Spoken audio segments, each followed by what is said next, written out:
10 games of hoops on a Tuesday night. Boston beats the Knicks in an overtime thriller. OKC gets their revenge on LA. And Giannis just destroys Anthony Edwards. We're going to recap it all for you. My name is Shlomo Stark. My name is Levi Jacob. And this is the NBA Daily Recap in 15 minutes or less.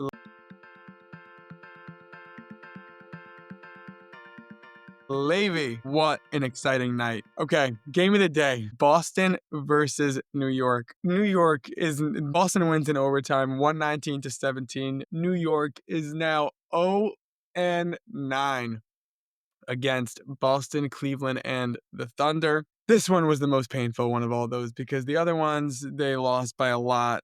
Their last meetings in Boston, they won. I have it here. They lost by 23, 27, and 13. So you're just kind of like, oh, okay, they're the better team. But here, we had the game. We had it. We were up 3 in regulation with, 7 seconds left. And we decided not to foul the team that's hit the most threes all season and that takes the most threes all season. And Jason Tatum just had a great move and scored a 3, tied the game. And then in overtime with 40 seconds left, Kristaps hit a 3. And the Celtics win 119-17. Cat played great. Porzingis was great. Tatum was great. Brunson was solid. This one stings, man. It's almost annoying to watch Porzingis against the Knicks. Like, it's annoying that he has to have a vendetta against the Knicks because whenever he's playing against the Knicks, he seems like the old Knicks version of himself. It's just like, I'm sure for Knicks fans, it's very annoying to watch. Also, I'm still struggling with this name. Kale Bridges? I think I did it right that time, actually. Kale Bridges, yeah, you nailed it. Dude, he's regressed again. It's shocking to see from game to game, you know? Mm-hmm. I'm sad about this game. I want to move on. Okay. All right. Next. OKC beats the Lakers 136-120. This game was a lot closer than it seems. With 7 minutes left in the game, Lakers are up 108-107. And Luka Doncic yells at a fan. The ref thinks he's yelling at him and ejects him from the game. And then the Thunder go go on a run of 29-12 and destroy them. But this was a game the entire way, and the score is looks a lot worse than it actually was. The Lakers were right there with them, and this is going to be a really, really, really fun playoff series. That's what this 2-game sample size has showed me. Speaks to what we were talking about last time when they played. That the ref was very quick to toss Luka. And Luka was like, no, I was talking to a fan. And whether or not he was talking to a fan, the ref was more than eager to give him that second. He was definitely talking to a fan. There's no debate. No, but I'm saying either way, like he could have been like.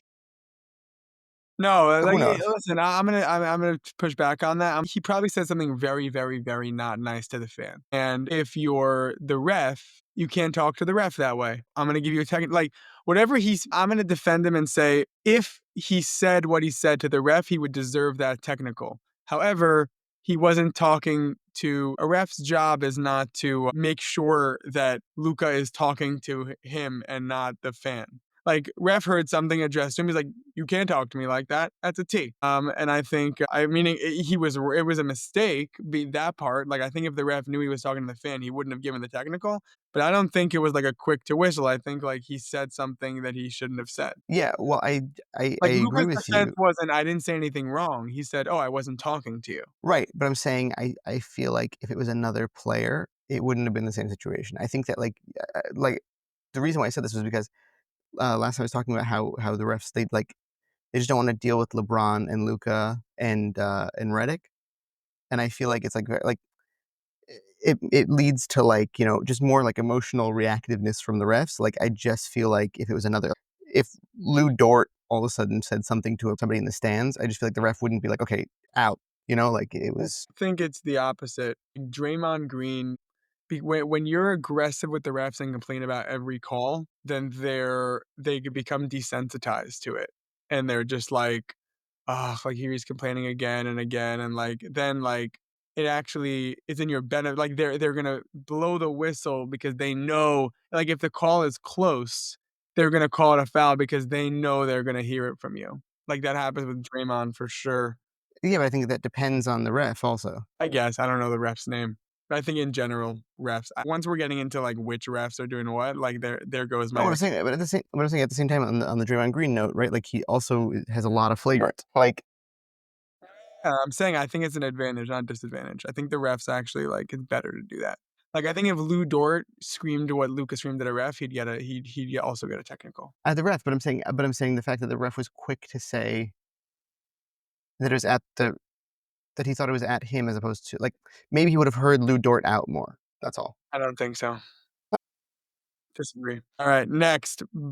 Bucks rally from 24 fourth quarter deficit and beat the Timberwolves 110 to 103. Giannis, who's been on a tear, third straight triple double, 23, 13, and 10. Really nice block on Anthony Edwards. Milwaukee has now won its fifth straight. And they snapped Minnesota's 5-game win streak by producing the Bucks' biggest fourth quarter comeback since 1996, when the NBA began tracking play-by-play data. The Bucks had lost the last 276 regular season or playoff games in which they had fallen behind by at least 20 points in the fourth quarter. So that's pretty cool. Giannis is really good. Like, you can never just count him out. Like, that's the thing. I go back and forth on this. He's my most, like, you could tell me that the Bucks will beat the Pacers in 5, and I'll be like, of course. Like, Giannis is the best player on the floor. And you could tell me the Pacers will beat the Bucks in 5 because the Bucks, like, only have Giannis. I'll be like, makes sense. Like, Pacers have a complete team. All they have is Giannis. Like, she's just one of those guys where honestly, nothing would surprise me. Like, let's say, like, it would shock me if the Magic beat the Celtics, or, it would shock me if the Rockets swept the Timberwolves. But, like, with Giannis, I won't surprise if he sweeps, not surprised if he's swept. Like, it's so interesting. Yeah, I think again as the time goes on with the pod, I think that there's two players whose careers are linked right now, and I think that Jokic operates in the same way, and I think in that mindset they're also both like this is going to be a little bit existential. They're both like disciples of Tim Duncan in that way. Like they're just, you know what you're getting night to night with them very solidly. They're both there, very effective players. Like similarly to Tim Duncan, when he had very good Spurs teams, whatever, some years like they, for some reason, just like had it. And some years, like, I mean, listen, they always were competitors, but I think also with these teams, like it's just like you just wouldn't be surprised if it went one way or the other.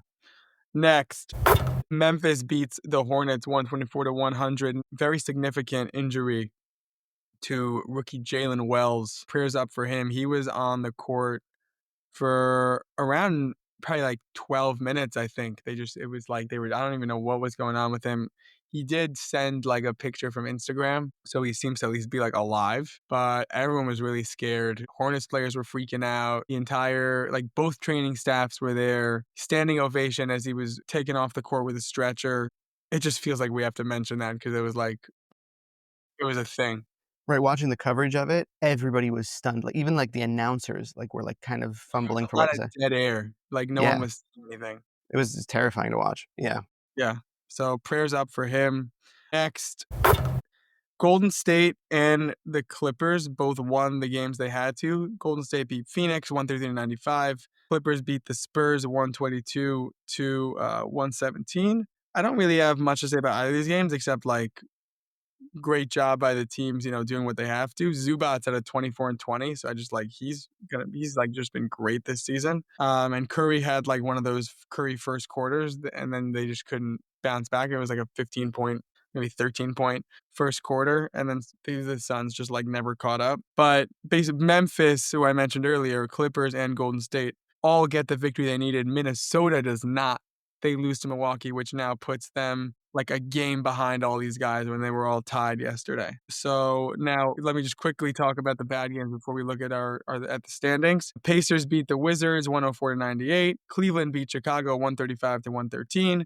Orlando beat Atlanta 119-112. That one, I guess, is a little bit significant because they're the 7 and 8 seed, and Orlando kind of now sealed the 7 seed. I guess technically they didn't seal it because if they lose every game and Atlanta wins every game, I hate when it's like basically sealed, but it's not technically. Like, I think tonight with Boston's win over the Knicks, they officially sealed the 2 seed.